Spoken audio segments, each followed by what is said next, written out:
Bonjour à tous. Alors, je n'ai pas trop l'habitude de faire des vidéos, des tutos sur les réseaux sociaux, mais aujourd'hui, je vais faire une exception parce que pour montrer le travail d'un ami à moi, la réalisation qu'il fait de ses guitares.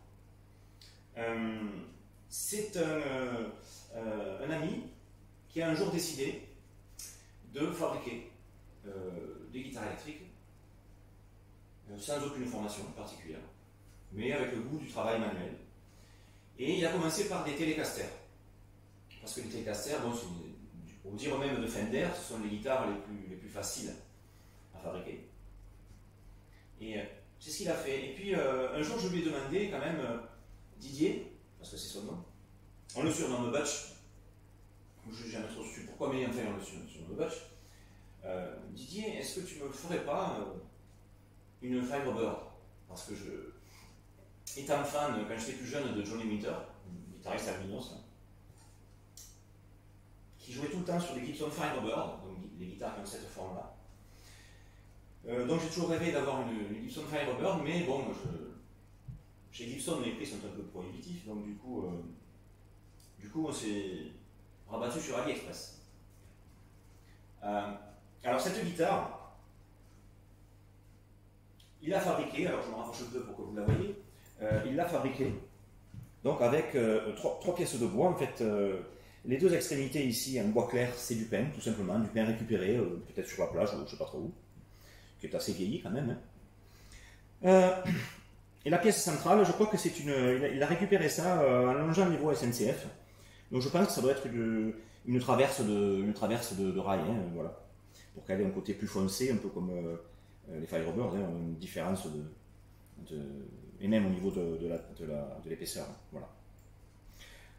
Donc c'est la seule pièce qu'il a fabriquée réellement de ses mains. Tout le reste, c'est des pièces de récupération.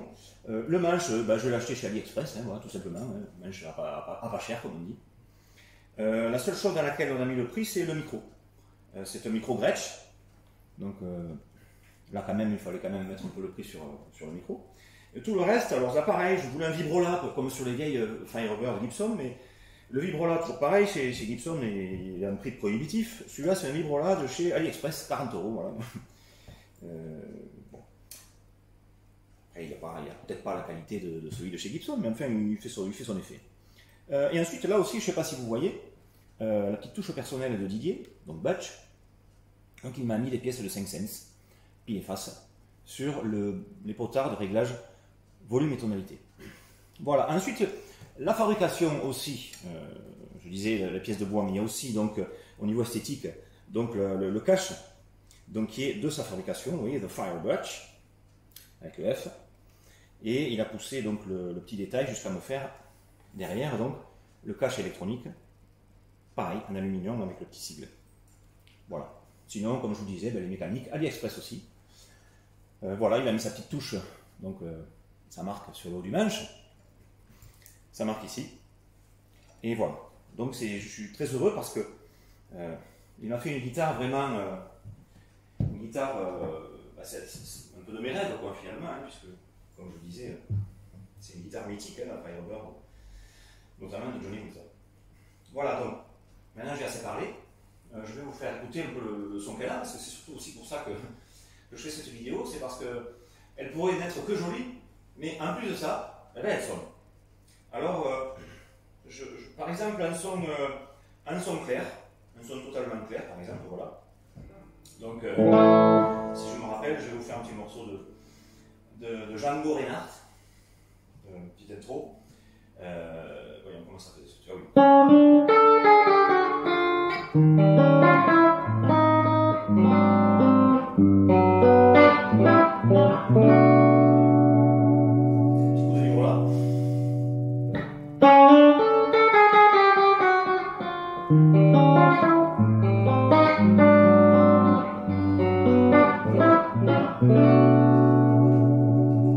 Deuxième petit coup de vibro là.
C'est hors sujet, mais c'était juste pour montrer que ça désaccorde pas. Voilà. Donc ensuite, alors un petit son peut-être, un petit son un peu à la Asdes, un petit crunch, hein, voilà, par exemple.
Particulièrement juste, très très juste, et ça c'est compliqué d'être juste avec une guitare parce que déjà l'instrument en lui-même il est faux. Dès le moment où on a une action sur les cordes, l'instrument est faux. Donc là c'est très très rare de trouver des guitares justes, en plus fabriquées par un pote. Voilà. Donc voilà, j'espère que ça vous aura été un peu utile, que je vous présente le travail de cet ami. Donc si vous voulez ces coordonnées pour peut-être commander des guitares, pourquoi pas. Donc vous me contactez, puis je mettrai un rapport avec lui. En lui demandant avant la permission, parce que peut-être il va crouler sous les commandes, quand on voit la beauté de l'engin. Voilà. Donc merci à tous et Merci à Butch.